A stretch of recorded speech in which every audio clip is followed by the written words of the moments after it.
जी शुक्राना गुरु जी, अनंतम शुक्राना हमारे गुरु जी महाराज का। ओम नमः शिवाय, शिव जी सदा सहाय। ओम नमः शिवाय, गुरु जी सदा सहाय। शुक्राना अनंतम शुक्राना। अब है 24th चैप्टर पिपलाद चरित्र। नंदीश्वर बोलते हैं, हे महाप्राज्ञ, भक्ति को बढ़ाने वाला पिपलाद नामक शिव का परम अवतार कहता हूँ। आप प्रीति से सुनो। जो यह पहले महाशैव और बड़े प्रतापी च्यवन नामक भृंगु वंश में उत्पन्न दधीची मुनि हो गए हैं, शुभ ऋषि के सहित, जिसने विष्णु को पराजित किया है, और शिव की सहायता से जिसने देवताओं सहित विष्णु को शाप दिया। उनकी सुवर्चा नाम वाली स्त्री बड़ी भाग्यवती महापतिव्रता साध्वी थी, जिसने देवताओं को शाप दिया। उससे नाना लीलाओं में निपुण तेजस्वी महादेव पिपलाद उत्पन्न हुए। और सूत जी बोले, इस प्रकार नंदीश्वर का अद्भुत वचन सुनकर मुनि श्रेष्ठ सनत कुमार सिर झुकाए अंजलि बांधकर उनसे बोले, हे महाप्राज्ञ, हे नंदीश्वर, हे तात, आप साक्षात शिव के रूपधारी हो। धन्य हो, सत्पुरुषों में बड़े हो। आपने ये अद्भुत कथा सुनाई है। हे शिलाद के पुत्र, हे तात, श्रुव के साथ संग्राम में युद्ध करते हुए विष्णु का पराजय मैंने सुना। उसको आप ब्रह्मा ने मुझसे पहले कहा था। अब मेरी सुवर्चा से दिए हुए देवताओं के शाप को सुनने की इच्छा है और पीछे से मंगल को देने वाला पिपलाद का चरित्र सुनूंगा। सूत जी बोले, इस प्रकार शैल आदि ने ब्रह्मा के पुत्र का शुभ वचन सुनकर प्रसन्न होकर शिव के चरण कमलों का ध्यान करके यह वचन बोले। नंदीश्वर बोले, हे मुनीश्वर, एक समय इंद्र आदि सब देवता वृत्रासुर की सहायता करने वाले दैत्यों से पराजित हुए दधीची मुनि के आश्रम में अपने अपने सब अस्त्रों को फेंककर सहसा संपूर्ण देवता पराजित हुए। तब वे इंद्र सहित देवता तथा ऋषिगण ताड़ित हो शीघ्र ब्रह्मलोक को गए और उस अपने दुख को ब्रह्मा जी से कहा।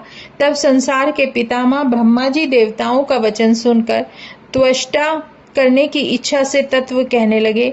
महातेजस्वी वृत्रासुर सब दैत्यों का स्वामी है। यह सब दैत्य त्वष्टा ने तप करके तुम्हारे मारने को उत्पन्न किया है। हे प्राज्ञ, अब जिस प्रकार इसका वध हो उस उपाय को सुनो। मैं तुमसे धर्म के निमित्त कहता हूँ। पहले इन तपस्वी महामुनि जितेंद्रिय दधीची ऋषि ने शिव की आराधना करके वज्र की हड्डियों का वर पाया है। उनसे अस्थियों को मांगो, वे अवश्य दे देंगे, इसमें कुछ भी संदेह नहीं। उनके द्वारा दंड वज्र को बनाकर वृत्रासुर को मार डालो। नंदीश्वर बोलते हैं, देवता तथा गुरु सहित इंद्र ने ब्रह्मा का वचन सुनकर दधीची मुनि के श्रेष्ठ आश्रम को गमन किया। वहां इंद्र मुनि को अपनी स्त्री सुवर्चा सहित देखकर गुरु सहित सब देवताओं सहित नम्र होकर आदर पूर्वक उनको प्रणाम किया। उन विद्वानों में श्रेष्ठ मुनि दधीची ने उनके अभिप्राय को जानकर अपनी पत्नी सुवर्चा स्त्री को आश्रम के भीतर भेजा। तब वह देवताओं सहित स्वार्थ को सिद्ध करने वाले इंद्र अर्थशास्त्र में तत्पर हो उस मुनि से यह वचन बोले, हम सब त्वष्टा विष्णु से दुखी हुए। देवता तथा ऋषिगण दानी महाशैव शरणागत वत्सल आपकी शरण में आए हैं। हे विप्र, आपकी वज्र की बनी हुई अस्थियां दो उन उपस्थित अस्थियों से अपना दंड वज्र बनाकर वज्र की बनी हुई अस्थियों से देवता के शत्रु उस वृत्रासुर को मारूंगा। ऐसा कहने पर दधीची मुनि ने परोपकार करने में तत्पर हो अपने स्वामी शिव का ध्यान करके अपने शरीर को त्याग दिया। वह मुनि बंधन रहित हो शीघ्र ही ब्रह्मलोक को गए तथा फूलों की वर्षा हुई और सब विस्मय को प्राप्त हो गए। तब इंद्र ने कामधेनु को बुलाकर शीघ्र अस्थियां निकलवाईं और अस्थियों से अस्त्र बनाने के निमित्त त्वष्टा को आज्ञा दी। उनसे आज्ञा दिए हुए विश्वकर्मा ने शिव के तेज से बड़ी पुष्ट वज्र में उन अस्थियों के द्वारा संपूर्ण अस्त्र बनाए और उनके वंश से उत्पन्न हुआ तथा वज्र तथा ब्रह्मा के सिर का बाण हुआ और हड्डियों से बहुत से पराये अस्त्र बनाए। हे मुनि, इंद्र उस वज्र को उठाकर शिव को तेज से संपन्न हो क्रोध से वृत्रासुर के समीप शिवजी के समान दौड़े। तब उद्यत हो उस वज्र को लेकर अपने बल से शीघ्र वृत्रासुर को पर्वत के शिखर के समान काट डाला। हे तात, उस समय देवताओं में बड़ा उत्सव हुआ और सब देवता संतुष्ट हुए। इंद्र के ऊपर फूलों की वर्षा हुई।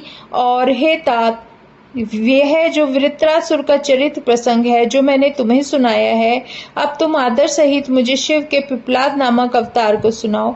वह सुवर्चा नामक महात्मा दधीची की पतिव्रता स्त्री आज्ञा को प्राप्त हुई। सुवर्चा नामक महात्मा दधीची की पतिव्रता स्त्री अपने आश्रम के भीतर गई और उस तपस्विनी ने अपने पति की आज्ञा से घर के सब काम करके फिर लौट करके अपने पति को वहां ना देखा। हे मुनि श्रेष्ठ, फिर वहां आई और देवताओं को न देखकर बहुत कुशकुन को देख वह सुवर्चा बड़ी विस्मित हुई।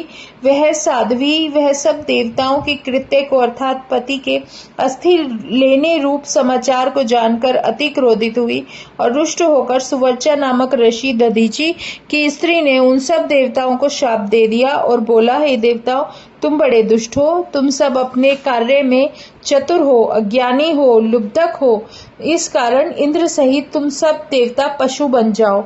इस प्रकार उस तपस्विनी मुनि की स्त्री सुवर्चा ने उन सब इंद्र सहित देवताओं को शाप दे दिया।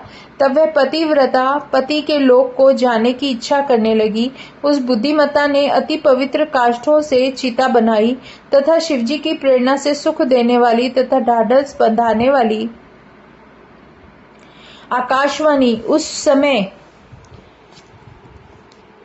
जो आकाशवाणी हुई उसमें सुवर्चा नामक मुनि की स्त्री से बोली, हे प्राज्ञ, ऐसा साहस मत कर, मेरे परम वचन को सुन। तेरे पेट में गर्भ रूप मुनि का तेज स्थित है, उसको यतन से उत्पन्न कर। हे देवी, बालक उत्पन्न करने के बाद अपनी इच्छा अनुसार कार्य करना, गर्भ सहित तू अपने शरीर को मत जला, ऐसी ब्रह्मा की आज्ञा है। नंदीश्वर बोले, हे मुनीश्वर, ऐसा कहकर वह आकाशवाणी मौन हो गई। उसको सुनकर वह मुनि की स्त्री उस समय विस्मित हुई और उस महासाध्वी पतिव्रता पतिलक की इच्छा वाली ने बैठकर पत्थर से अपने पेट को फोड़ा और उस पेट में महासुंदर शरीर दीप्तिमान 10 दिशाओं को प्रकाश करता हुआ उन दधीची मुनि का गर्भ रूप बालक निकला। हे तात, वह साक्षात शिव दधीची ऋषि के उत्तम तेज से लीला करने के लिए अपने आप ही प्रकट हुए और मुनि के प्राप्ति की कामना करने वाली सुवर्चा ने शिव के अवतार रूप उस अपने पुत्र को देखकर मन से जानकर यह महासाध्वी बड़ी प्रसन्न हुई और शीघ्र प्रणाम करके स्वरूप को अपने हृदय में रखकर विमल दृष्टि वाली पतिलोक में जाने की इच्छा करती हुई वह सुवर्चा माता हंसकर उस पुत्र से बोली, हे तात, हे परमेशान महाभाग, बहुत समय तक इस वट के वृक्ष के नीचे समीप निवास करो और सभी को सुख देने वाले हो तथा अब मुझे प्रीति सहित पतिलोक में जाने की आज्ञा दो। वहां स्थित हुई मैं पति के शिव रूपधारी तुम्हारा ध्यान करूंगी। नंदेश्वर बोले, इस प्रकार उस सुवर्चा ने अपने पुत्र से कहा और साध्वी ने परम समाधि लगाकर पति के पीछे गमन किया। हे मुने, इस प्रकार वह दधीची की स्त्री पति के संग सती हो गई और शिव लोक को प्राप्त होकर आनंद पूर्वक शिवजी की सेवा की। हे तात, इसी अवसर पर मुनियों सहित सब देवता बुलाए हुए के समान शीघ्र प्रसन्न होकर आए। भूमि पर दधीची के सुवर्चा में उत्पन्न हुए शिव को देखकर अति प्रीति से विष्णु तथा ब्रह्मा अपने अपने गणों सहित वहां गए। वहां मुनि पुत्र रूप में अवतार लेकर आए हुए शिव को देखकर सब देवता हाथ जोड़कर प्रणाम करने लगे और बोले, हे मुनि सत्तम। उस समय देवताओं का बड़ा उत्सव हुआ, सब स्तुति करने लगे, दुदुम्भी बाजे और नाचने वाला आनंद व्यतीत करने लगे। गंधर्व के पुत्र गाने लगे, बाजों को बजाने लगे तथा किन्नर बाजे बजाने लगे। देवताओं ने फूलों की वर्षा की। पिप्पल नामक शिव के पिता ने उस पुत्र का विधि पूर्वक संस्कार किया और विष्णु आदि सब देवता संतुष्ट हुए। प्रसन्न होकर ब्रह्मा जी ने उनका नाम पिपलाद रखा। हे देवेश, प्रसन्न होकर ऐसा विष्णु ने देवताओं सहित कहकर उसकी आज्ञा पाकर ब्रह्मा, विष्णु तथा देवता बड़े उत्सव को अपने अपने स्थान को गए। तब महाप्रभु पिपलाद नामक शिव पीपल के वृक्ष के नीचे संसार के हित की इच्छा से बहुत समय तक तप करते रहे। इस प्रकार लोक कार्य के अनुसरण करने वाले उन सुंदर तप करने वाले पिपलाद ऋषि के सन्मुख बड़ा समय व्यतीत हो गया। अब है 25th पिपलाद महादेव की लीला। अब नंदीश्वर बोलते हैं, हे सन्मुने, उन शिवजी ने संसार में निवास करके धर्म के स्थापना की इच्छा से जो बड़ी लीला की है, उन चरित्र को सुनो। एक समय वह पिपलाद मुनीश्वर पुष्पभद्रा नदी में स्नान करने को गए। वहां उन्होंने मनोहर शिव के अंश से उत्पन्न हुई पद्मावती को देखा। उसको लेने की इच्छा से शोक के तत्वों में प्रवीण, भुवनों में फिरने वाले वह मुनि उस कन्या के पिता अनरण्य राजा के स्थान को गए और मनुष्यों के राजा ने इनको देखकर भयभीत हो प्रणाम कर मधुरपक आदि लेकर भक्ति पूर्वक पूजन किया। मुनि ने स्नेह पूर्वक सब वस्तु ग्रहण करके उस कन्या को मांगा। यह सुनकर राजा चुप हो गए, कुछ कहने को समर्थ न हुए। मुनि ने राजा से कहा कि मुझे भक्ति पूर्वक अपनी कन्या को दो, नहीं तो तेरे सहित सारे राज्य को भस्म कर दूंगा। हे मुनि, उस समय दधीची के पुत्र पिपलाद नामक मुनि के तेज से राजा के सब पुरुष व्याकुल हो गए। तब राजा ने भय से व्याकुल होकर बार बार विलाप करके उस अलंकृत की हुई पद्म कन्या उस वृद्ध मुनि को दे दी। तब वह मुनि पिपलाद शिव के अंश से उत्पन्न हुई पद्मा नामक राजा की कन्या से विवाह करके उसे प्रसन्नता पूर्वक अपने घर को ले गया। वहां जाकर वे अवस्था से अति वृद्ध तपस्वी अति सौम्य मुनि श्रेष्ठ अपनी स्त्री के सहित वास करते रहे। तब अनरण्य की कन्या भक्ति पूर्वक उन मुनि की कर्म वाणी में सेवा करने लगी, जैसे लक्ष्मी नारायण की सेवा करती हो। इस प्रकार शिवांश मुनि श्रेष्ठ पिपलाद अपनी लीला से युक्त होकर उस युवती के साथ रमण करने लगे। उन तपस्वी पिपलाद मुनि के सामने पद्मा को सुख देने वाले महात्मा 10 पुत्र उत्पन्न हुए। वह महाप्रभु शिव का पिपलाद रूप में लीला अवतार हुआ, जो अनेक प्रकार की लीला करने वाला था। जिस दयालु पिपलाद ने संसार में सबों से निवारण न होने वाली शनैश्चर की पीड़ा को देखकर प्रीति पूर्वक मनुष्यों को वरदान दिया कि जन्म से लेकर 16 वर्ष पर्यंत शिव के भक्तों को शनैश्चर की पीड़ा नहीं होगी। यह मेरा वचन सत्य है। मतलब बहुत बड़ी बात है कि जो शिव भक्त हैं उनको जन्म से लेकर 16 वर्ष तक कभी भी कोई शनि के द्वारा दी गई पीड़ा नहीं मिलेगी, ऐसा वचन उन्होंने दिया। यदि मेरे वचन का अनादर करके शनि कहीं पर मनुष्यों को पीड़ा देने का काम करेंगे तो भस्म हो जाएंगे, इसमें कुछ संदेह नहीं है। हे तात, इस प्रकार उसके भाग्य से विकृत होकर शनैश्चर ग्रह उनको कभी भी अपनी पीड़ा नहीं करता है। सन्मुने, यह पिपलाद की मनुष्य लीला तथा सुंदर चरित्र जो तुमसे कहा है सब कामनाओं को फल देने वाला है। गाधी, कौशिक तथा पिपलाद, यह 3 महामुनि शनैश्चर की पीड़ा नष्ट कराते हैं।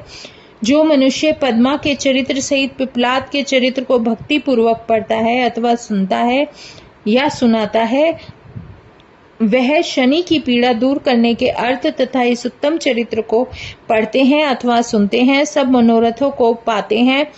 वह ज्ञानी महाशय सत्पुरुषों को प्यारे सुंदर मुनिवर दधीची धन्य है कि जिसका पुत्र पिपलाद नामक साक्षात शिव हुआ। हे तात, यह इतिहास पुण्य तथा स्वर्ग देने वाला है, कुत्सित ग्रहों के दोष को हटाने वाला, सब इच्छा को पूरी करने वाला, शिव की भक्ति को बढ़ाने वाला है। जय गुरु जी। शुक्राना गुरु जी, अनंतम शुक्राना हमारे गुरु जी महाराज का। ओम नमः शिवाय, शिव जी सदा सहाय। ओम नमः शिवाय, गुरु जी सदा सहाय। शुक्राना, अनंतम शुक्राना।